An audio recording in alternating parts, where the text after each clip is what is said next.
सल्लल्लाहु अलैहि वसल्लम को अपनी गोद में लिया। फिर अचानक उसने बच्चे को पलटकर देखा और हुजूर नबी करीम सल्लल्लाहु अलैहि वसल्लम की पीठ की तरफ निगाह डाली। बस उसकी चीखें निकल गईं, क्योंकि हुजूर नबी करीम सल्लल्लाहु अलैहि वसल्लम की पीठ पर नबूवत की मुहर लगी हुई थी। जब उस यहूदी ने नबूवत की ये मुहर देखी तो वो रोने लगा और कहने लगा, हाय अफसोस, आज यहूदियों के हाथ से नबूवत निकल गई।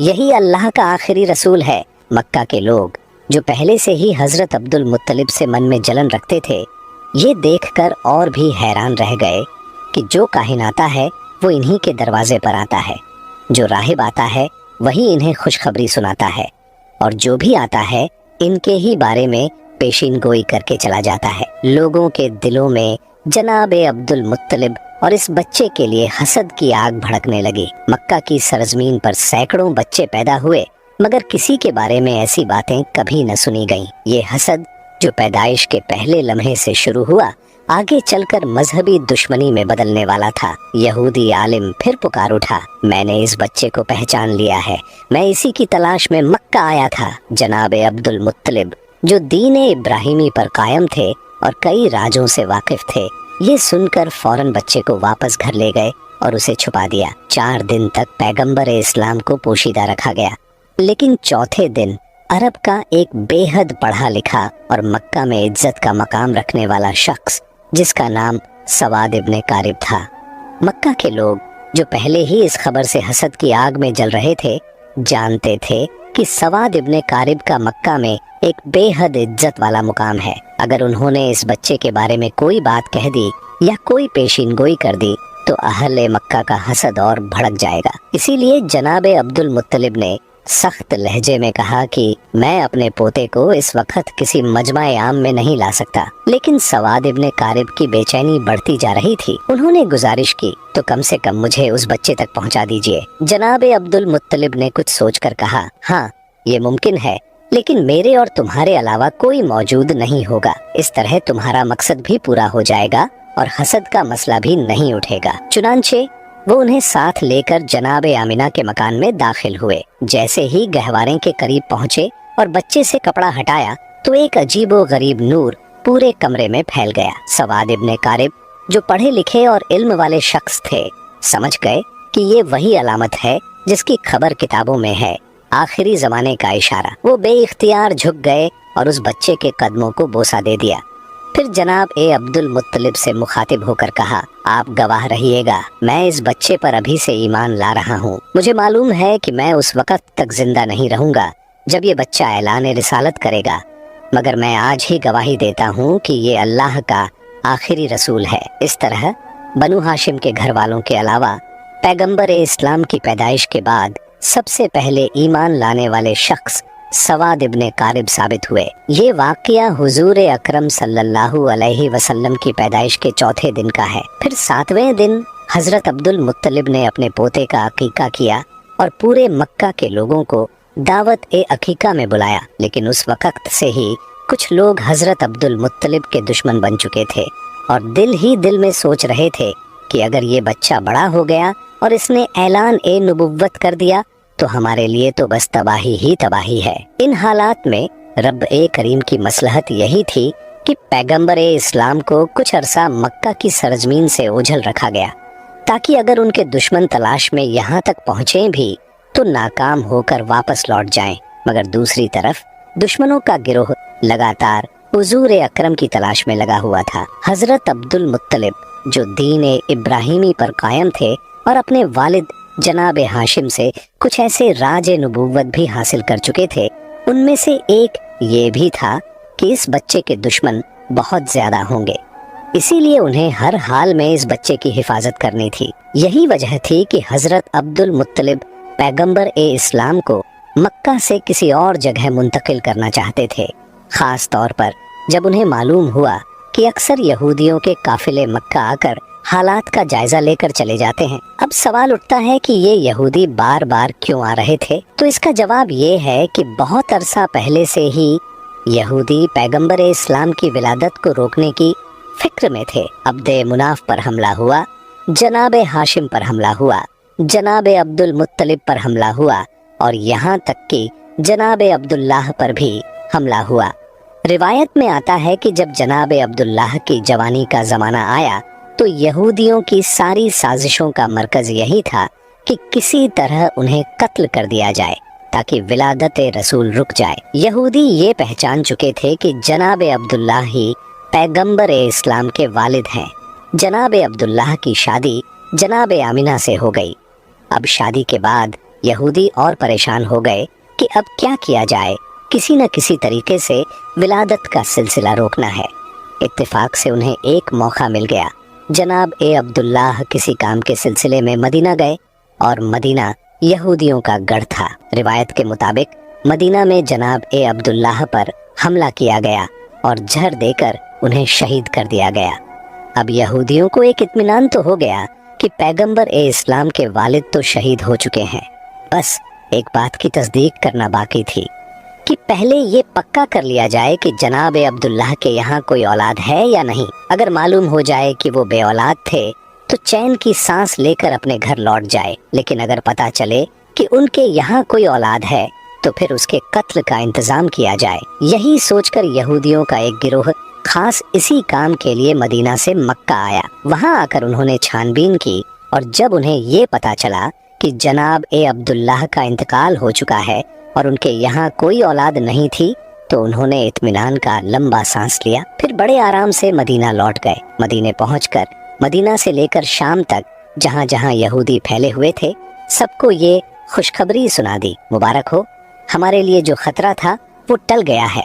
ये खबर पूरी दुनिया यहूद में फैला दी गई। मदीना से लेकर शाम तक जश्न मनाया गया और यहूदी बड़े मुतमिन हो गए, मगर उन्होंने एक बुनियादी गलती कर दी। ये तो मालूम कर लिया कि जनाब अब्दुल्लाह के इंतकाल के वक्त उनके यहाँ कोई बच्चा मौजूद नहीं था, लेकिन ये सोचना ही भूल गए कि कहीं जनाब आमिना हमला तो नहीं है और कुछ महीनों बाद बच्चा पैदा हो सकता है। इस तरफ उनका ध्यान गया ही नहीं। लिहाजा इत्मीनान से अपने घर लौट गए कि जनाब अब्दुल्लाह के यहाँ कोई औलाद नहीं है। लेकिन जब 12 रबीउल अव्वल को अजीबो गरीब वाकयात पेश आए तो आम लोगों को तो इसकी पूरी खबर न थी, मगर यहूदी उल्मा परेशान हो गए क्योंकि उन्होंने अपनी किताबों में पढ़ा था कि ये सारे वाकयात उसी जमाने में होंगे जब आखिरी रसूल की विलादत होगी। अब वो हैरान थे, ये कैसे हो गया, आखिरी रसूल कैसे पैदा हो गए, जबकि हम तो पूरे यकीन के साथ उनके वालिद को कत्ल कर चुके हैं और ये भी हम जान चुके थे कि उनके यहाँ कोई औलाद नहीं थी। तो फिर ये रसूल कहाँ से आ गए? उनकी किताब में तो साफ लिखा था कि आखिरी रसूल अब्दुल्लाह के यहाँ पैदा होंगे और उनके साथ अजीबो गरीब निशानियां वाक़े होंगी। अब वो उलझन और हैरत में डूब गए। अब्दुल्लाह के यहाँ तो रसूल पैदा नहीं हुए और अगर किसी और के यहाँ पैदा हुए हैं तो ये हमारी किताब के बिल्कुल बरक्स है। फौरन एक गिरोह तैयार किया गया ताकि मक्का जाकर तहकीक की जाए। जब ये लोग मक्का पहुँचे तो उस वक्त पैगंबर इस्लाम को मक्का से हजरत हलीमा सादिया के मकान में मुंतकिल किया जा चुका था और उनकी पैदाइश को 2 महीने गुजर चुके थे। अब ये यहूदी परेशान होकर तलाश करने लगे कि कौन सा बच्चा ऐसा है जो 2 माह पहले पैदा हुआ हो, मगर कोई भी बच्चा नजर नहीं आ रहा था। किसी से पूछना भी मुमकिन नहीं था क्योंकि मक्का में ये यहूदी 2 बार पहले साजिश कर चुके थे। एक बार जनाब अब्दुल्लाह पर हमला और उसके बाद जनाब आमिना के बारे में तहकीक। इसलिए अब मक्का वाले होशियार हो चुके थे, खास तौर पर बनु हाशिम का खानदान जो इन पर सख्त नजर रखे हुए था। यहूदियों का कोई गिरोह किसी से खुलकर सवाल नहीं कर सकता था, बस एक एक घर पर नजर रखते, मगर कोई 2 महीने का बच्चा कहीं नजर नहीं आता। नाकाम होकर वापस लौट जाते, फिर कभी आते कभी जाते और बार बार तहकीक करते, मगर हर बार नाकाम रहते क्योंकि उस वक्त पैगंबर इस्लाम मक्का से बाहर थे। फिर जब नबी करीम 6 साल की उम्र में मक्का वापस आए उस वक्त यहूदियों का एक गिरोह मक्का में मौजूद था। जब नबी करीम की उम्र 7 साल हुई तो एक दिन उसी गिरोह की नजर आप पर पड़ गई। जैसे ही उनकी नजर इस मासूम बच्चे पर पड़ी वो हैरत से दंग रह गए। इस बच्चे का चलने का अंदाज, बोलने का लहजा बिल्कुल वही था जैसा कि तौरात में आखिरी नबी की सिफात के तौर पर लिखा गया था। और सबसे हैरत अंगेज बात ये थी कि इस बच्चे के सर पर हमेशा एक बादल का टुकड़ा साया फग्न रहता था। यहूदी आलिम ने बातचीत शुरू की और तौरात की किताब के मुताबिक कहा, आखिरी नबी की उम्र इस वक्त 7 साल होनी चाहिए। फिर उन्होंने आपस में तय किया, अगर यही बच्चा वाकई आखिरी नबी हुआ तो हमें उसे इस दुनिया से मिटाना होगा। उन्होंने तहकीकात की और मालूम हुआ यहूदियों का एक गिरोह मक्का आया हुआ था। उनकी नजर जैसे ही इस नौजवान पर पड़ी तो दंग रह गए। ये नौजवान जो अपने दादा और चाचा के साथ चल रहा था, उसके चलने का अंदाज, बात करने का तरीका बिल्कुल वही था जो उनकी किताबों में आखिरी रसूल के लिए लिखा हुआ था। उसके सर पर बादल छाया किए हुए था।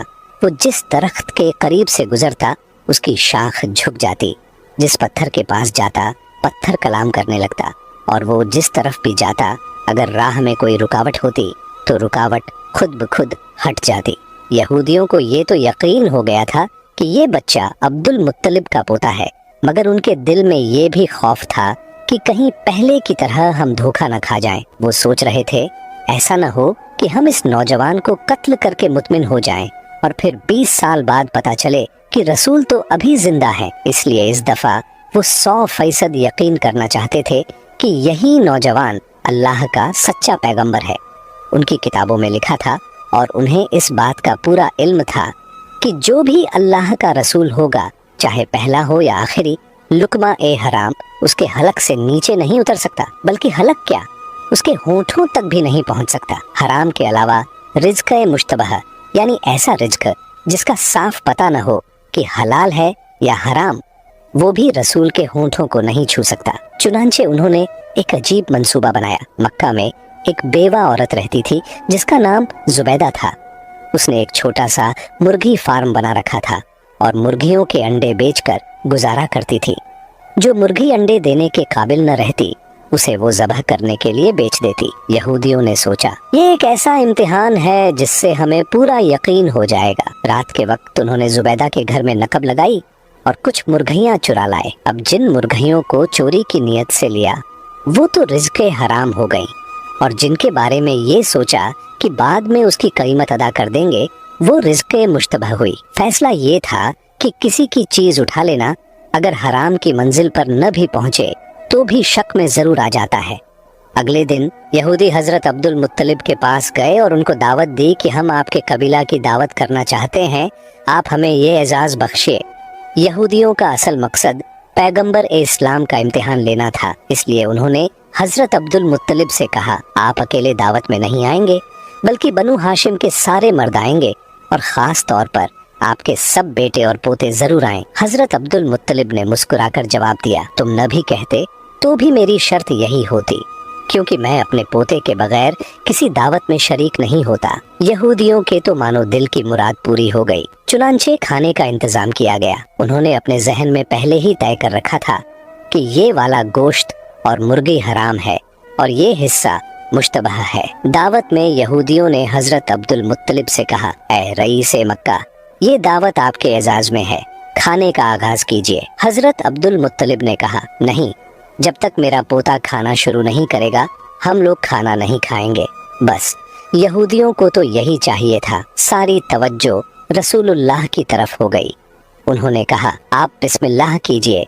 रसूल खुदा ने इत्मीनान से जवाब दिया, नहीं, ये रिज्क हमारे लिए नहीं है, खाना तो दूर ये हमारे होठों तक भी नहीं पहुंच सकता। यहूदियों ने हैरानी से पूछा, ये कैसे मुमकिन है? आप सल्लल्लाहु अलैहि वसल्लम ने फरमाया, हाँ, ये खाना हमारे लिए नहीं है। उन्होंने कहा, हमें इजाजत दीजिए कि हम आपको खाना खिलाएं और देखें कि ये कैसे नहीं पहुंचता। पैगंबर ने मुस्कुराकर फरमाया, ठीक है, अगर खिला सकते हो तो खिलाओ। अब यहूदियों ने रोटी और गोश्त के साथ एक निवाला बनाकर हुजूर की तरफ बढ़ाया, मगर अजीब बात ये हुई कि जैसे ही वो निवाला हुजूर के होठों के करीब पहुंचा, ऐसा महसूस हुआ कि किसी ने जबरदस्ती उनका हाथ खोल दिया हो और निवाला दस्तरख्वान पर गिर पड़ा। एक बार, 2 बार, यहाँ तक कि 10 बार कोशिश की गई, मगर निवाला हुजूर के होठों से लग ही नहीं सका। वो करीब पहुंचता मगर हाथ अपने आप खुल जाता और नीचे गिर जाता। यहूदी ऊपर से तो परेशान नजर आते थे, मगर दिल ही दिल में खुश थे कि आधी अलामत तो पूरी हो गई। ये हराम वाला खाना था। अब उन्होंने मुश्तबह खाना लाकर पेश किया और फिर कहा, आगाज कीजिए। पैगंबर ने उसी इत्मीनान से जवाब दिया, ये भी हमारे लिए नहीं है। यहूदियों ने कहा, हम खिलाते हैं। आपने फरमाया, चलो ठीक है, फिर कोशिश करके देख लो। अब जब कोई निवाला हाथ में लेकर पैगंबर इस्लाम के मुंह के करीब लाता तो वो या तो दाईं तरफ खिसक जाता या बाईं तरफ, लेकिन होंठों तक पहुंचता ही नहीं था। यहूदियों ने हजरत अब्दुल मुत्तलिब से कहा, हमने तो पूरे खुलूस से ये दावत दी थी, मगर समझ नहीं आ रहा कि ये क्या हो रहा है। क्या इसमें कोई खुदाई राज है? जनाब ए अब्दुल मुत्तलिब और पैगंबर इस्लाम दोनों समझ गए कि मामला क्या है, मगर कहने का मौका नहीं था। बनु हाशिम का सारा खानदान अपने घर लौट आया और यहूदियों को यकीन एक कामिल हो गया कि ये रसूल बरहक हैं। चुनांचे इसके बाद एक नए सिलसिले से साजिशें शुरू हो गईं। अगर आपको ये बयान पसंद आया है तो इसे अपने दोस्तों में ज़रूर शेयर करें, और अगर आप चैनल पर पहली बार आए हैं तो चैनल को सब्सक्राइब करना न भूलें। हम मिलते हैं आपसे अगली वीडियो में, तब तक के लिए अल्लाह हाफिज।